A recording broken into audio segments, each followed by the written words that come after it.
right, Ballin and Brawlin, episode 2, back in action after a historic, unbelievable night for the UFC. We're a few days removed now. The dust has settled. Still haven't quite gotten over it. Still buzzing a little bit. I'm not sure how long that'll continue for, but there we're calling this the LeBron James of UFC cards. You know, the hype, the expectations were too much to even possibly live up to, and then it exceeded expectations. So the LeBron James of UFC cards, we're sticking with that one.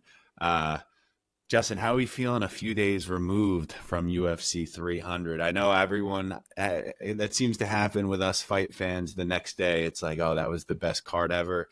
Now, a few days removed, what are we thinking? Yeah, I mean, I think Dana coming in was talking about it being the biggest and best live sporting event of all time. And I don't want to jump to conclusions, but I think it delivered expectations. We saw the Holloway Gaethje fight. I mean, you couldn't ask for a better ending than Holloway versus Gaethje. We're talking about we'll get into that in a little bit, but I mean, for that fight to end that way on this card, just everything. I feel like everything came together for Dana, UFC, and just the fans as a whole. I thought it was a great event, great turnout, great outcome. I mean, there was no boring fight on the card. That I can remember. We got to see a lot of things that we're going to get into here shortly, but yeah, I mean, I thought it delivered for sure. Yeah, definitely deliver. Do you think we talked about this before the fights? Do you think the 300K bonus actually like made for better fights? Because I mean that's not just like a little change. I'm not sure you could be like more motivated in a fucking MMA fight to win. Like, I guess even when I hear myself say that, it sounds a little bit dumb, but I feel like that had to have factored into it a little bit. Yeah, I don't know. I mean, I think regardless of what like the fans say, I think every fighter's going in there, I mean, to win, and obviously like they're trying to provide for their family. But I will say, I think after like hearing some of the fighters post fight interviews and things like that, you could tell like that was on their mind. Like 300 grand if I go out here like, and I think it's something the UFC should consider doing more often because I mean, it's not like they don't have the money they could be doing that for every card. Like, Well, they that is have, funny. It's always been 50K, I think, or at least for like for a while, it's been 50K for bonuses. So like, yeah, when the I feel like company, they could definitely up that a little bit. yeah, the Um, company sold for 4.2 billion about 5 years ago. So I think they could well afford at least 100 grand bonus or something. I think the one, yeah, no, in my head, I was thinking that definitely played a factor, and then when I said it out loud, I realized it's a little dumb because I don't really know how, like in an actual fight, like I don't know how that could make a difference. Like you want to win probably about as much as possible anyway. So, but as you said, a lot of the fighters did mention that they're like that 300K bonus or the way they all reacted. Love seeing my guy Aljo go crazy. He's getting a lot of hate for that because everyone's like, "Why the fuck are you celebrating? You're not going to do anything bonus worthy." Probably right about that, but yeah, man, let's get into some of the fights. Maybe we yeah, just just speaking real quick on the Aljo thing, that fraud. I just want to say one thing. That is, and listen, I respect Aljo. He's a good fighter. He's an elite fighter, I would say. But let's be honest. And I think Dana would attest this. He wouldn't come out and say it, but I mean, Aljo is one of the most boring fighters I think we've seen. Especially one of the most boring champions we've seen in the sport for quite some time. should he have gotten an interview? The only winner, I on the love card Dana's. that did get an interview. I don't even remember the last time that's happened. Maybe, I mean, it probably wouldn't have been a big story on just a regular card, but I've never seen that. The winner not get an interview. What the fuck was? Do you think That's what that was happened. just because they were like, that sucked? Let's move on. No, so according to some sources, not not in this situation, but some people that I know that are kind of and Dan talks about this too when speaking to the media sometimes. He's like all about the broadcast. Like Dana's like all in on the broadcast. So he's literally calling them like during the fights and everything, telling them like what he wants, what he doesn't want. And come on, at UFC 300, like, yeah, this is one fight before the headlining prelim bout, and Aljo goes out there and puts Mark Zuckerberg and who else to sleep. I mean, that's I think it's pretty clear that that Dana made the call and said, yeah, he doesn't deserve an interview. Let's be honest.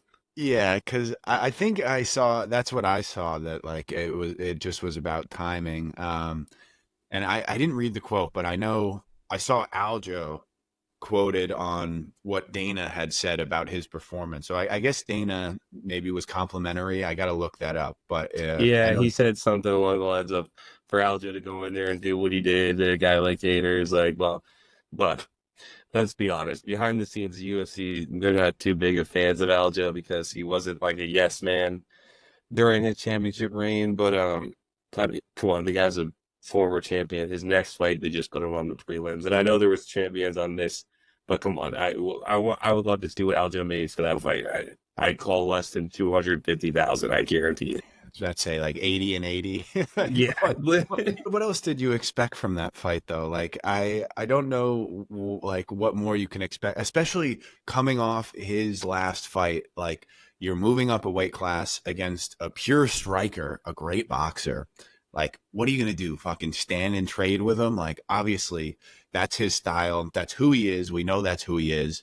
So Yeah. as frustrating as it is to watch, um I don't know. I am curious now to see. Everyone wants him versus Ortega. He called out Ortega.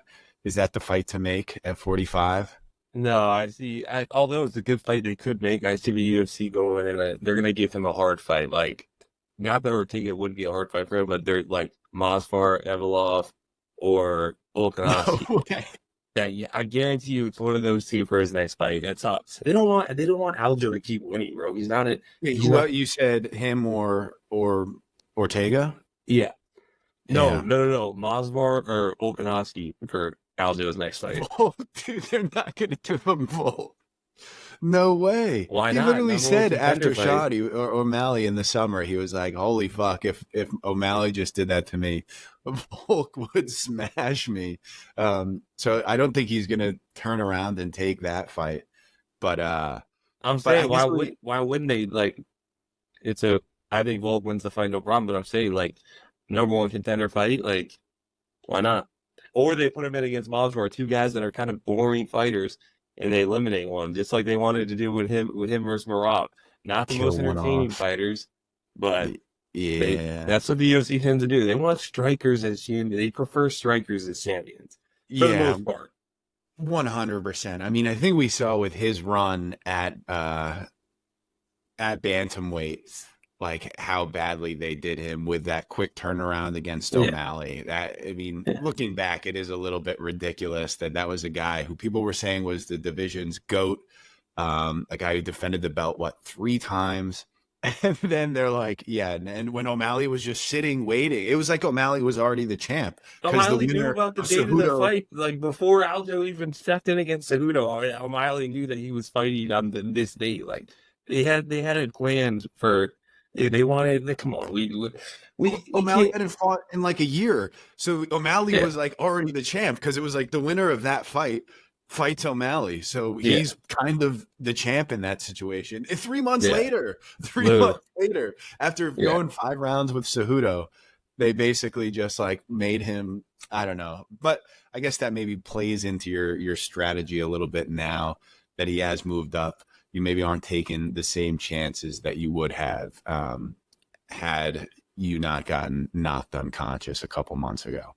Um, but I want to see him fight Ortega. I think that's kind of a fun. You don't get too many fun stylistic matchups with a guy like Aljo. So I think that is something for him at 45. And 45 might be a little bit dead right now, but I'm sure we'll get to that in a little bit. Or fuck it, we can get to it right now.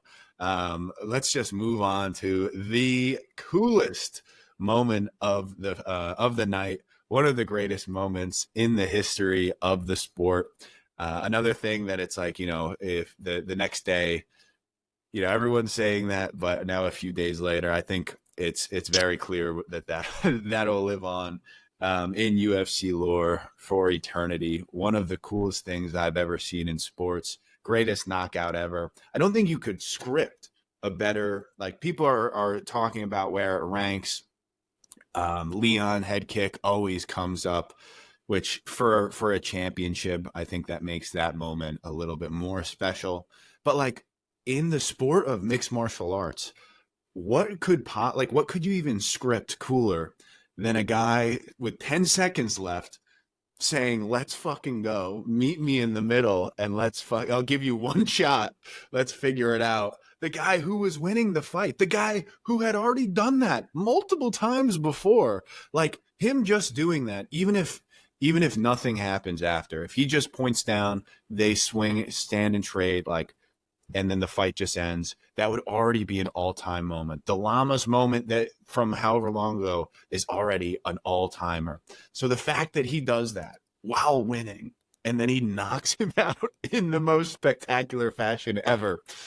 Oh my God. I'm getting so excited. I just are like still talking about it. Dude, and to do that against a guy like Gaethje, like that's what Gaethje was for, the firefight in the pocket. Like, we're talking about a guy that can KO like a lot of guys, like he's KO'd a lot of lightweights, Anyone. let alone he's fighting a former featherweight. Like, and for Max to just do that, basically say, I don't give a fuck, like goes in and is ready, like, dude, it was, dude. And then when he landed, and like I'm sitting in the living room full of guys on a golf trip, and it's just like that dude. My buddy Yasa literally like jumps out of his seat and runs across the fucking room. Like, it's just that's one of the best moments in the history of the sport. For sure. Bro, yeah. There's nothing to do but to just scream on the top of your lungs. Like, everyone staring at each other screaming for like a full minute. Like, there was nothing else, no other way to react.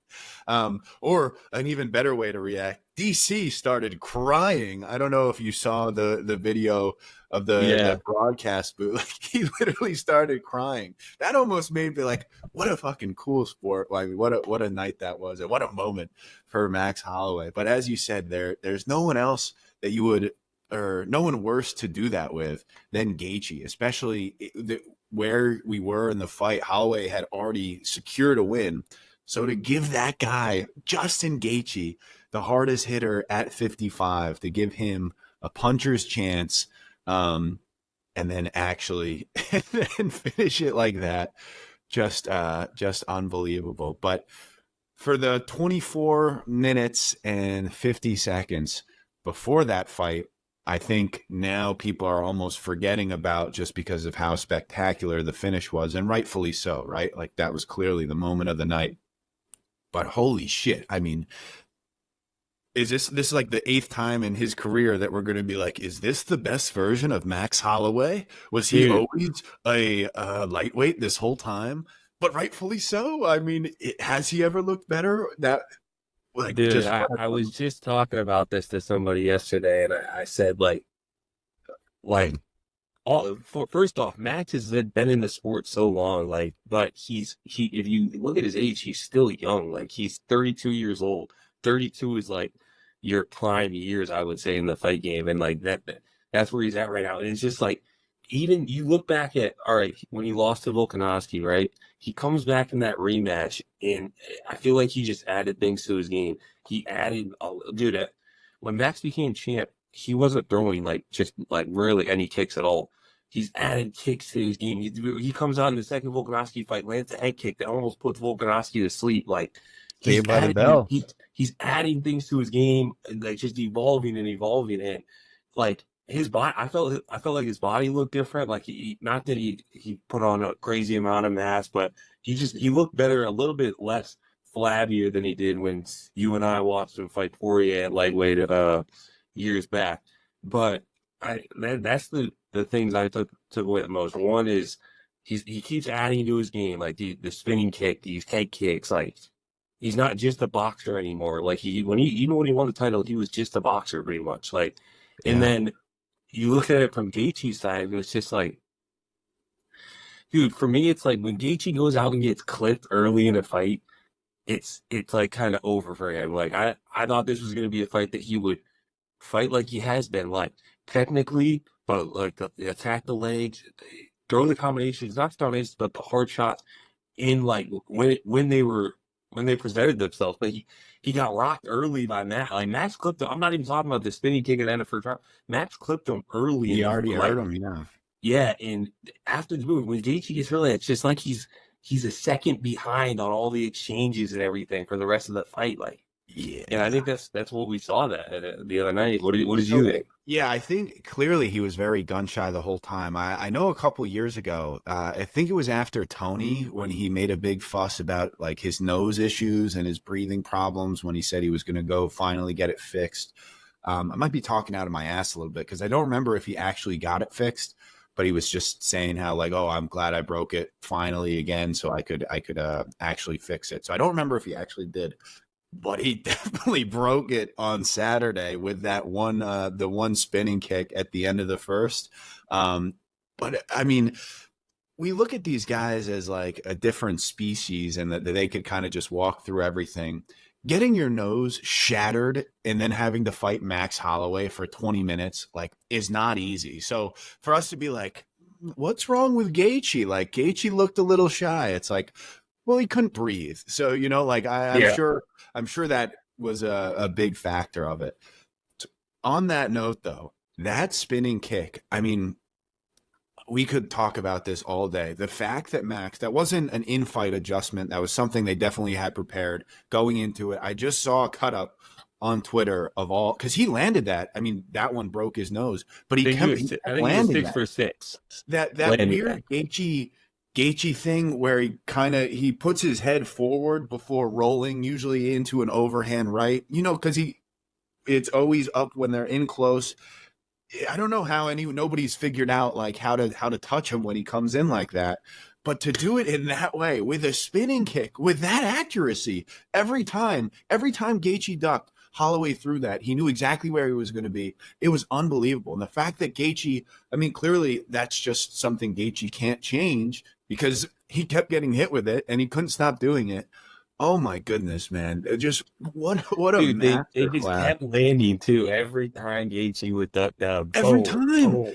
And he couldn't get out. He couldn't stop doing it. So, like, again, credit to Max. I guess nobody had figured that out about Gaethje. He does have that weird style. I don't even know what you call that when he dips his head forward. But the fact that it did that much damage in the first, the fact that he continued to land it. Oh my goodness, man! Like And honestly, it's like, dude, that version of Holloway, like, it's gonna be very exciting to see him fight Ilia if that's the fight they make next. Uh, we can go into it a little bit here, but I'm not picking anyone at featherweight over Ilia Topuria right now. I think I think he has everything. I don't even think we've seen the grappling, and I think he can do it all. But I mean, Max was beating Gaethje to the punch in all the exchanges the whole night. Like Max is definitely gonna be Ilia's. If Ilia just goes and runs through Max Holloway, he might as well just move up a division because I don't see anybody giving him a run for his money if Max can. well, 45. Yeah, so we definitely I want to talk about that a little. Maybe we'll put out another video just talking about the future matchups. But like I got options, brother. I got options. For a moment there, everyone's like, dude, this guy on top of the MMA world, he could do whatever the fuck he wants. Could he has an argument to be the 55-pound contender to fight Islam. He has an even better argument. I'm saying that people were saying that if Gaethje won that, he has an argument to wait around for the belt. That's Yeah. true, right? And So no, dude, he does not deserve okay, to. We don't need to see him versus Islam. And Islam, I think Islam would be about -800 in the dollar. Like, we don't need to see that. Like, all right, fuck it, forget it. I'm saying after I got options, brother. I got options, and then everyone said a 45-pound champ. That's the fight to make. He wants Ilia. Ilia wants him. Perfect. But the third party that we're forgetting about, they're gonna make him they're gonna make Ilia Volk, I think, which like I really, really, really don't want to see. I love Volk, dominant champion.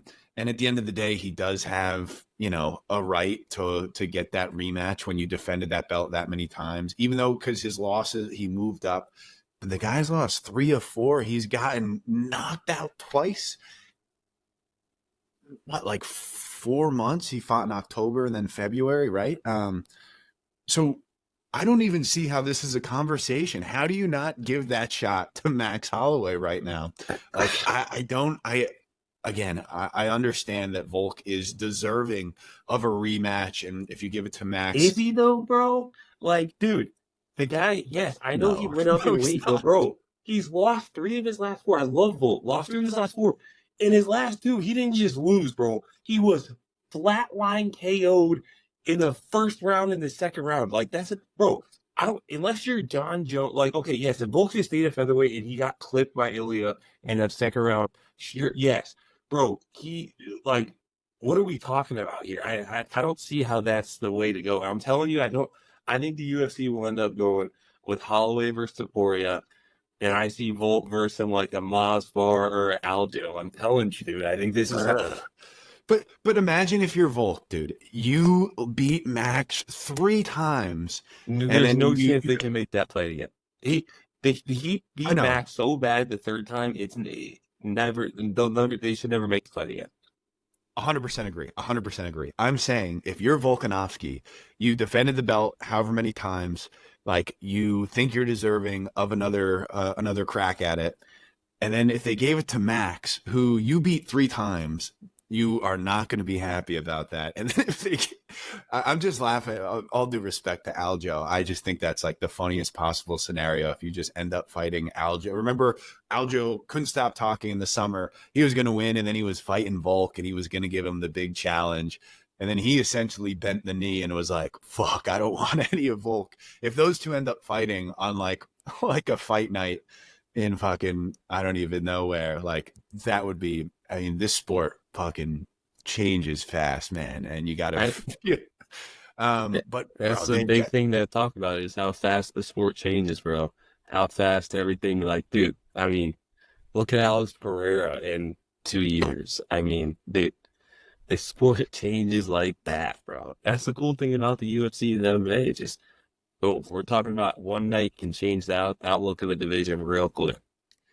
Dude, I just saw on on Twitter, like the clip or a picture of Pereira signing his contract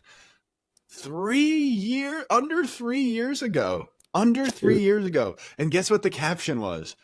The guy, Alex Pereira, comma, the guy who beat Israel Adesanya twice in kickboxing, just signs to the UFC. That was under 3 years ago. And again, if you were a big UFC fan at the time, a big Izzy fan, like everyone knew, or I didn't know his name, but he was this like mythical figure, right? Like we all, Izzy's kickboxing ref. I mean, it's like fucking 503 or all these like loaded Khabib-esque padded records. So not, but 2 of the losses were from the same guy, and one of them, it was his only knockout. So everyone had heard of this, again, this like mythical figure who was going to come to the UFC, and who knows how he would actually do, right? And under 3 years, I mean, holy shit. Let's move on to the main event of the evening. I think, well, we could get into the Weili fight too, because another one thing that's just getting lost in it, because that was a fucking crazy fight. Talk about fight. She got choked unconscious, came back, and then almost won a bunch of saved by the bell type moments, which I think that is more what we're talking about of this, like the big bonus, because like in 3 fights in a row, there were Charles, he almost had him at the buzzer. He maybe did have him. Maybe we'll talk about that fight eventually, but I don't really give a shit right now. And then Weili does have, she was unconscious. She couldn't stand up, and they just let it go on. What is the ref? Like the ref sees her stumbling, is just like, fuck it, like let's roll. I don't understand that's happened a couple times in the UFC. We'll see if we have time for that later. You're out, bigger fish to fry. I guess if Alex Pereira, the star, continues to rise to new levels. The biggest star in the UFC. I'm going to say that right now. I don't even know. I mean, actually, I guess the real biggest star is coming back in June. So he is technically still in the UFC, so I'll shut the fuck up. but just another highlight for the reel. I don't even know what you say about this guy. And now all these possible, and he's got options, brother. I'm never gonna doubt him again, and I don't care who he's in there with. I'm gonna back him. I think that's how most people feel. I picked him in this fight. Not everyone on this podcast picked him, unfortunately. So I wasn't doubting him anyway. But like, who is fucking beating this guy? Like, it looks. This was clearly he looked a little faster than he had in his other two fights at 205. I mean, the fight lasted 3 minutes, so maybe not the biggest sample size, but yeah, I don't even. I need to rewatch the fight, like, because I don't even remember a lot of the exchanges. But what I will say, Hill hit him with the right hand. I think it was within the first 2 minutes, with Pereira kind of retreating. And then right when that happened, it seemed like Pereira just did not fear his power. He touched him and was fine. And I think he was like, that's when he made the decision to kind of charge forward.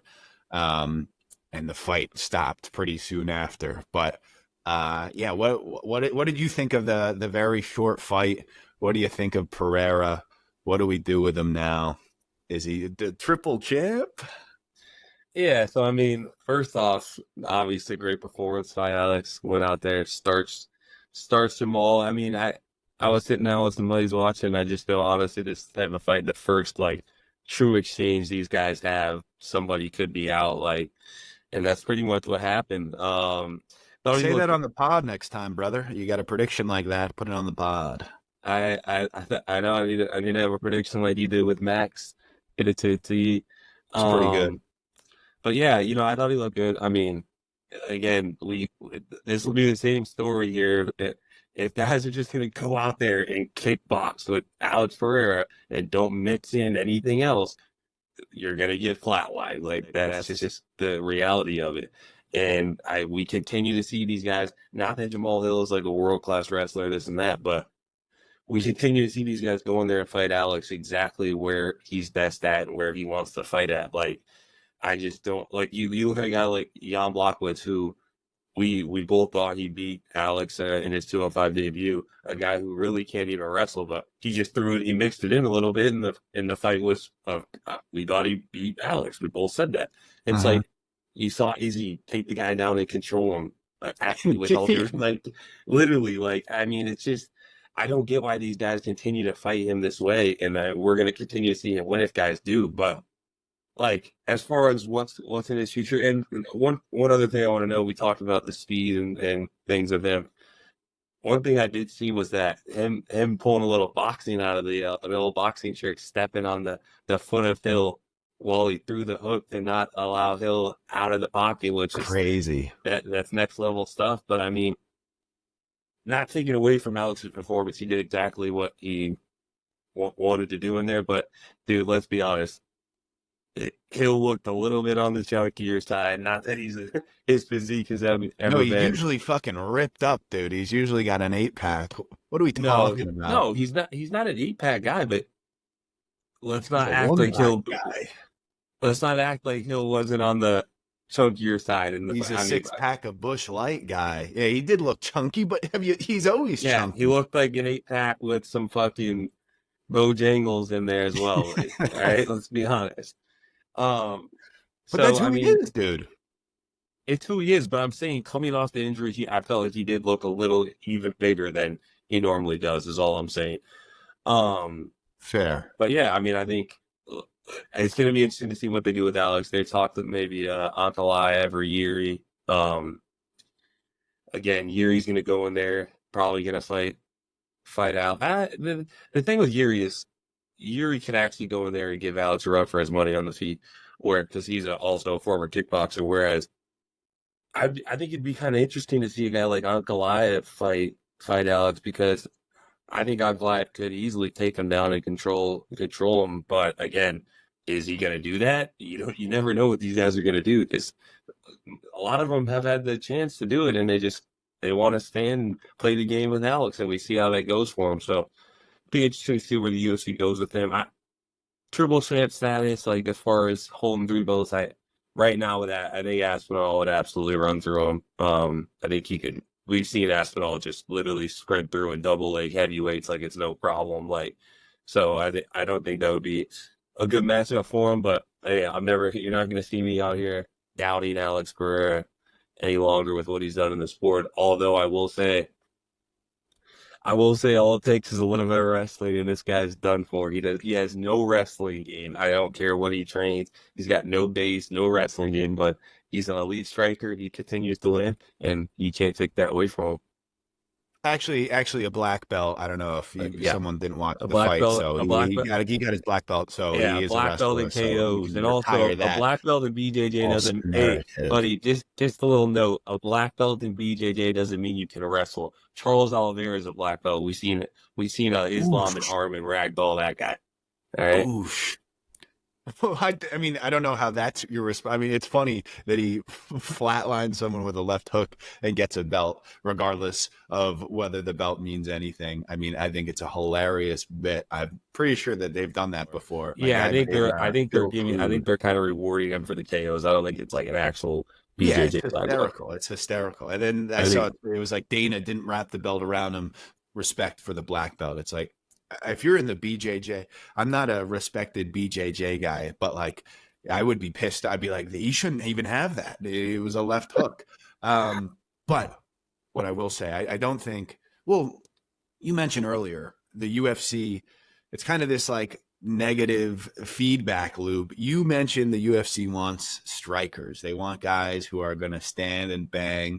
They're not going to be shooting for legs. Clearly, I mean, when did the Boo Birds come in the Aljo fight in like the second or first round? Like people just boot like that. Obviously, isn't the product they want, and rightfully so to an extent. Yeah, And knockouts sell a lot more tickets than submissions and decision so you're wins. asking why aren't these guys trying to wrestle him? Like, isn't the answer pretty obvious? Especially where this this aura that's like writ for him. That's like I think you're going to be seen as a little bit of a pussy if you just like come in there and shoot for legs against that guy. That's why Jamal Hill and everyone has to say, because leading up to fighting an Alex Pereira, what is every question going to be like? Can you strike with this guy?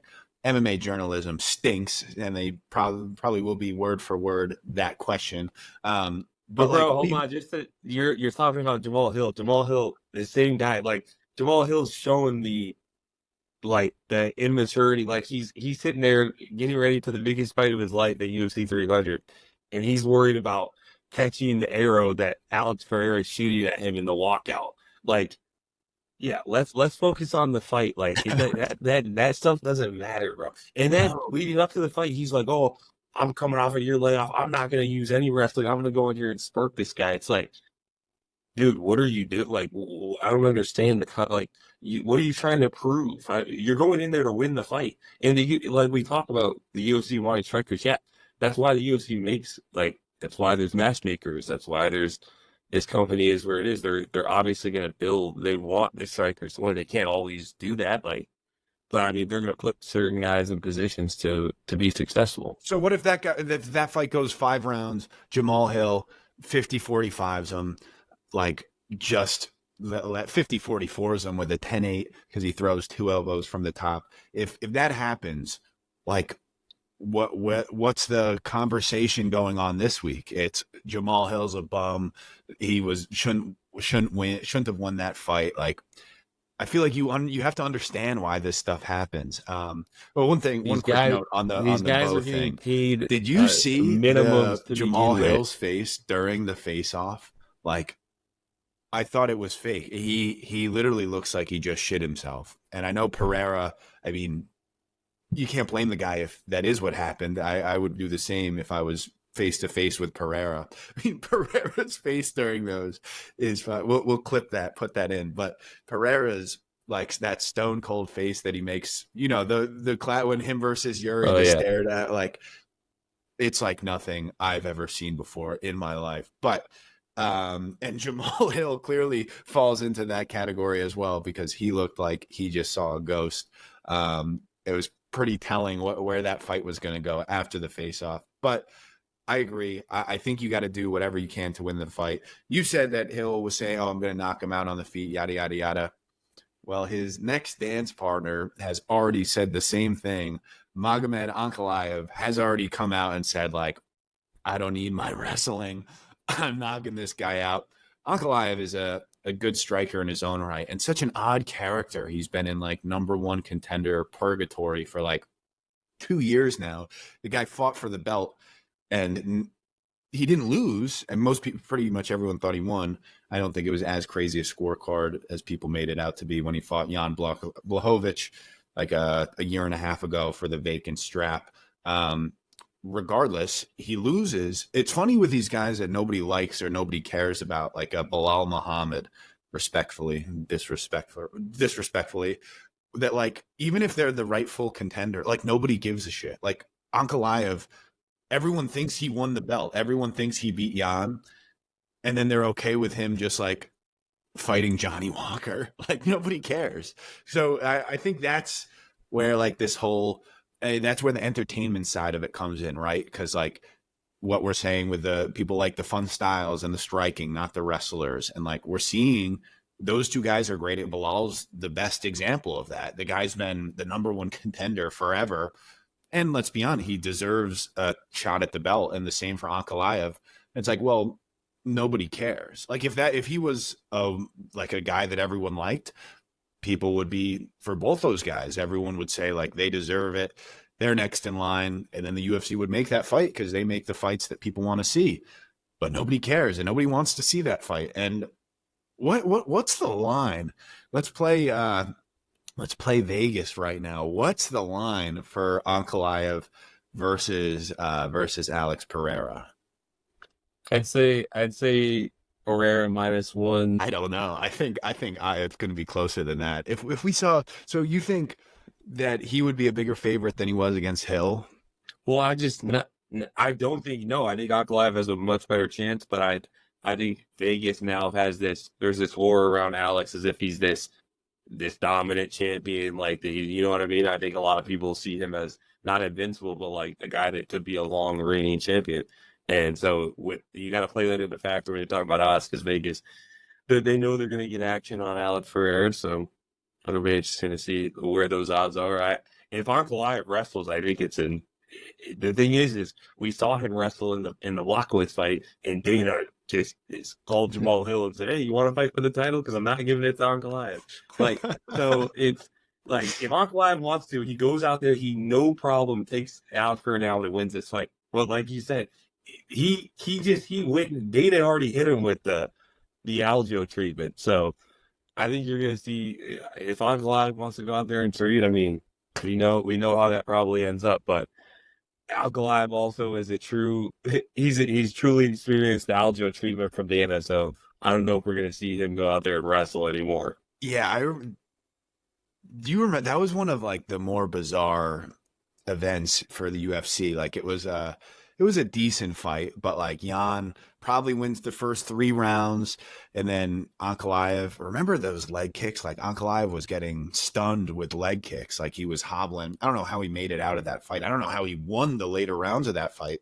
Comes on, wins 4 and 5. I remember 5 being like a brutal round of just him laying on Jan. So you could make the argument for the draw, but like that just for a belt of any kind, especially a vacant belt, the worst possible thing you could have happen, especially in that way of like, the fight gets more boring as it goes on. So if you're Ankalaev and then he just doesn't, everyone forgets about him after that. So maybe he will be a little bit more cautious of his just wrestling, especially against a guy like this when he should be. But yeah, so we got a couple minutes left. We talking Jiri or we talking Charles? I kind of want to talk Jiri because I think, honestly, the Charles Arma, I mean, I didn't think that was a great fight. Charles, I don't really even know what to say about it, dude. Charles is Charles, bro. If you can wrestle him, like, and handle the jiu-jitsu, like, he's the same. He not that he's obviously had a great career and he's become this big superstar, but it's like these guys that can wrestle and not like avoid the submission from him. It's like kind of a dominant fight for them. You know what I mean? But it's not even like it's the wrestling, but it's almost like the possibility of wrestling plays just as big a part of it, if that makes sense. Like when he comes out in that run of Chandler, Dustin, Gaethje, the guy ran forward like a matador, ready to like throwing the switch jump kicks, throwing the wildest shit. But he But just hey, doesn't do that he's against doing wrestlers. because he's doing those in a fight against Poirier and Gaethje because there's zero threat of a takedown. He has Yes. that's why. So like yeah, that's why you don't see him fighting on the front foot, just coming forward against these guys who can wrestle because he knows he'll end up on his back quick. Yeah, because it wasn't even like, he was the better wrestler in those fights. But so I'm sure the other guy was fearing the takedown a little bit, but he just came forward and he knocked all of them down. Like oh my goodness. But when you're taking away those tools, he just seems very, I don't even, not even one dimensional. Cause like the grappling exchanges, other than a little bit in the second, they weren't dominant. Like he did okay on the ground, I guess, but he kind of got outstruck at times too. So that was not the Charles Oliveira that we saw versus both of these fucking Dagestan versus the neckbeards is a very different guy than we've seen against anyone else, right? Like when he's not the dominant grappler, when he's not fighting a guy that if he gets clipped is going to not follow him to the ground. When he's fighting a guy who's actually better at wrestling, we see, I mean, his toolbox shrink. He doesn't throw all that crazy. That's what makes him great, right? Like even the Dustin fight, he got his ass fucking kicked in that first round, like kicked. But he was still like with his kicks, with his knees, elbows in the clinch, all this stuff. That's what made him great. But he just doesn't do it against these guys. So I was very disappointed. If he got the choke at the end, I mean, that would have been a perfect cap to a great night. But I don't even really feel like talking about Arman. We got a couple minutes left. Let's talk about, not going to say the fight of the night. At the moment it finished, oops, Jiri versus Rakic. Getting chills thinking about it. A guy just willing himself to victory. We haven't really spoken much about this one. What did you think of the fight? Well, actually, I'll say one more thing before I hand it over to you. Alexander Rakic looked like a fucking world beater. He looked like a guy that was the best he's ever looked. Another guy who's been in a weird position for a while. He fought Anthony Smith. He had the Jimmy Manuel head kick, which was sick. Then he kind of didn't really do anything. He fought Anthony Smith. It was super boring, but he showed that he could grapple as well. Came out in the Jan fight. I thought he looked great against Jan. He was so fast, man. Great leg kicks. Then we don't see him for a while because he gets hurt. Shows up in this fight, and I think it was a big question. A lot of people, clearly Vegas knew he was capable of because of the line in this fight, but a lot of fans, we hadn't seen him much. So, and especially against with a devastating leg injury, a guy who throws a lot of kicks, we don't really know who's going to show up. Oh my goodness. He could not have looked any better. Unfortunately, did not get the victory, but Justin, talk to me. We haven't spoken about this. What'd you think? I mean, unfortunately, he ran into one of the biggest dogs in the sport, a true fucking warrior Maybe in the Jiri. biggest, I the mean, samurai. did you see on Twitter that people walking outside of the arena the night before, that Yuri's just standing there doing some like meditation, looking up He's at just the like arena, staring like out there. this guy's like freaking like this guy is a fighter, period. Like he lives for it. Going back to Rockets, like I thought he looked great. Like dude, Rockets in the first round of the fight, he's so explosive, so twitchy, and so powerful that you stick him in there with any light heavyweight in the world, first round one, and Rockets is going to give everybody problems. Like he's that explosive of an athlete, even despite tearing the ACL or whatever. I'm pretty sure he tore his ACL. Despite that, still looked great, like explosive. But again, he comes out hammering the leg of Jiri. Jiri's heavy on the lead leg. We saw Alex. Everybody's been attacking that Jiri, but it's like, dude, the guy just after the first round, I'm like, oh, I don't know if Yuri's gonna be able to He's gonna have to switch to southpaw. Who knows? But he just, dude, he started pressuring Alex, forced him into exchanges, making him work more and more. Pressure, pressure, pressure, and then we saw it work out. He lands the head kick and just ends up putting Alex away. But I mean, what a fight for Jiri, a guy who, he had his injury. We looked at him as a guy that might rule 205 for a while, just like people are looking at Alex now. He has the injury to the pec. It opens the door for other people, and I think we'll see him back. Him and Alex if they make that fight again, I mean, who doesn't want to see that one? But maybe they go non-collide, bro. I'm telling you, I the way the UFC works, I do think they might go Yuri Alex because let's be honest, Uncle Live, you could. There's a chance Alex goes out and KOs Doc Live, and there's also a chance that Uncle Live goes out 50-45 wrestle snooze fest Alex Pereira. So Yeah. definitely it's interesting to see what the UFC will go with that fight. But I thought Yuri looked great. I thought Rockface looked great before he got hurt. What was your take on both the performances? Yeah, I mean, I thought with the time that ended, I thought that was going to be hard to top for the rest of the night. And obviously, we just had a couple more bangers. But that second round, also the way we'll have to clip this one too. The takedown at the end, like right on the finishing sequence, Yeah, that throwing was him down. just two big guys fucking throwing down. Just Yeah, two, like that looked like something that was going on in the back alley. That doesn't really happen in UFC fights. Maybe only with like heavyweights, maybe a light heavyweight.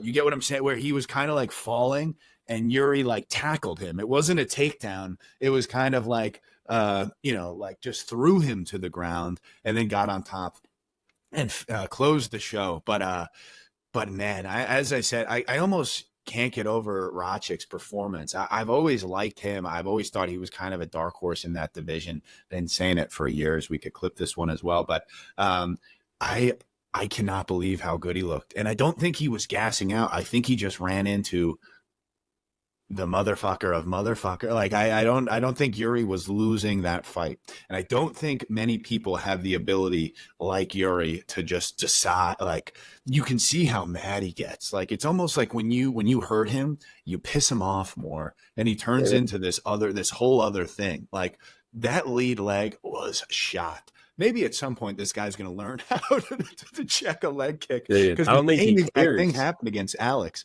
and he does that weird where he's like you could tell he's pissed because he switches stances and he's doing he's bobbing all over the place. That leg was shot. I can't imagine what it feels like right now, a couple of days later. Definitely not not doing too much walking around. Um, but yeah, man, I really hope Ratchik is not. He's able to come back from this one and just take it as a learning experience, take the positives away from it.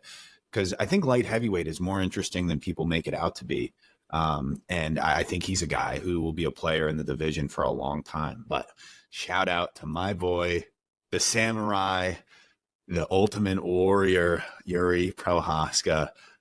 Just inspire. I mean, that's just a performance that makes you smile, or not smile, makes you fucking scream your head off more so. But after looking back at it, I mean, he just willed his way to victory, and you don't really see that too much in fighting. A guy whose indomitable human spirit takes over, and he just was not accepting a loss. And we saw that in the second round. He was clearly losing, Again, Rachik looked amazing. It wasn't even a competitive fight.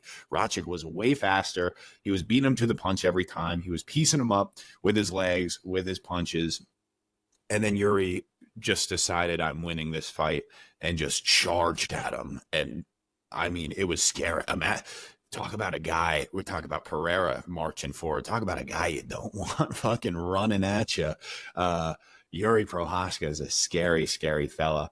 And I think he is still, he got caught against Alex, a fight that he looked pretty good in. He was dominating that fight. He was winning. Yeah. Even in that exchange, the reason why he was teeing charging on. at He Alex. was starting to go for the finish. He hurt him. Yeah, he hurt him bad with that right hand in the second round. Yeah, man. So I love Yuri. I think he'll be in this title picture for a long time. I didn't even really think about, because people have thrown out the rematch with him and Alex it's always a little tough to sell.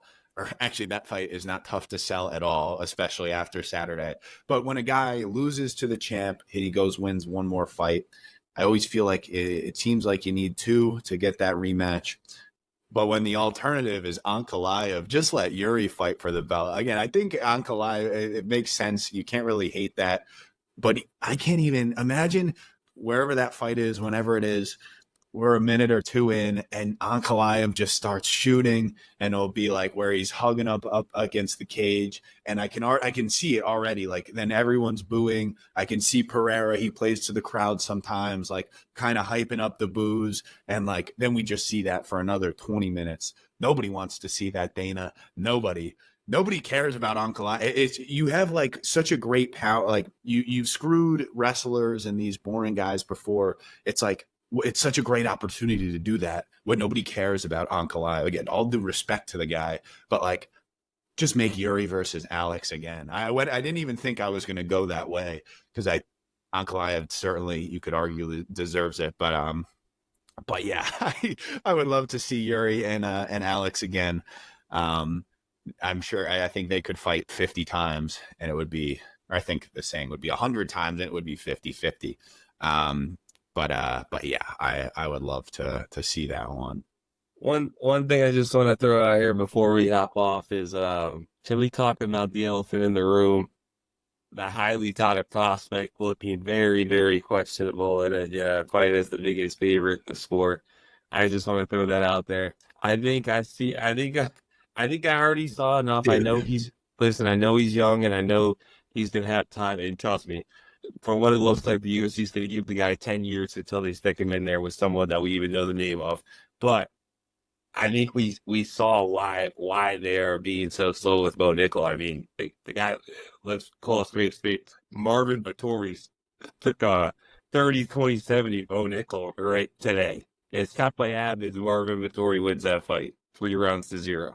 Yeah, but that then I mean you're setting the guy up to fail. Like what did the other guy even did Brundage even touch him? Like it was not a competitive fight. Like No, but it's like, what are we? So what are we gonna do here? We're just gonna throw in Bo Nickal with a bunch of strikers. He's gonna win every he's gonna be the striker every time. He's just gonna take him down, hold him down. Like at some point, they're gonna have to say, all right, is this guy gonna be someone that can be like a future champ? If he is, then it's gonna be time to put him in there. Like let's see him fight somebody that can make him go more. Like you know what I mean? Like let's see him fight a little Jack Hermanson. I'm bit. looking at you, Absolutely. buddy. Let's do it. I mean, like from what I saw in that fight, I really was not impressed. That it's looping punches, it's forced takedowns from way out. Like Yeah, it's, I think I didn't like what I saw, but I agree, and I'm going to be a Bo Nickal hater for sure. Even though he seems like a great guy and he's definitely high level, but it's always fun to hate the prospects, and I'm kind of just a hater in general, I guess. But he did not look like a guy who right now can hang with the top dogs, and he's been talking about what he would do to Izzy, Whitaker, and Hamzat, the top guys in that division for since he entered the UFC. And I think he should probably shut the fuck up for a little bit because I don't think he stands a chance against one of those guys right now. Again, will he in 2 years? The Sean O'Malley treatment where you are a star or they try to make you a star. This guy's not a fuck. Why the fuck was he on the main card? Thanks for bringing that up and pissing me off. But I think they're gonna bring him along slowly, and he's just gonna let him continue to develop his skills. Which I guess is the right thing to do. It certainly is the right thing to do because I don't know. I don't think he's ready for the top guys. I think, as you mentioned, some sloppy takedowns. He's going to get clipped maybe with a knee if he does that against the top five. But Vittori was a name I was thinking, oh my, I would love to see Marvin Vittori's blockhead against him. But I think a weird, like a Jack Hermanson, but they're not going to fight. He's going to fight. Guess what? Again, I'm a casual. Didn't know who Cody Brundage was. Get his next fight in 5 months will be against a guy who I don't know, and that'll probably continue to happen. But then all the cat be like, dude, watch out. This guy is actually. It's going to be an unranked guy. That was like when O'Malley fought Paiva. Everyone's like, dude, you're a casual. This guy's no fucking joke, man. It's like, okay, I'm a casual, like, well, then he sparks him out in Yeah, the first. he's no joke that the UFC is gonna throw in one of their potential big stars against a guy that nobody knows, and that to risk him losing. Yeah, But okay. but that's where we're gonna be. I feel like for at least he's got what, that was his third or fourth fight in the UFC. Um, so again, we have a couple more before he fights anyone big. But I would love to see him in there with someone in the top 10. I think that's just more exciting. But I get you got to bring him along slowly. Any final thoughts on a great UFC 300? Maybe we'll break. I mean, we only talked about a few fights, but any closing remarks for the people? Oh, I mean, I think the event delivered. It's always awesome getting on here talking about these things with my boy Hebs. The Ballin podcast is only going up from here, and Shit's heating up, dude. absolutely, we're Cooking. looking to get more content out for you guys. So, like, subscribe, follow, get us out there, and let's continue to grow this thing. Yep. All right. Episode 2. Thanks for tuning in. We'll be back. I'll just say it. We'll be back next week till I make sure that we will be. All right. Like, comment, subscribe. Appreciate you. This is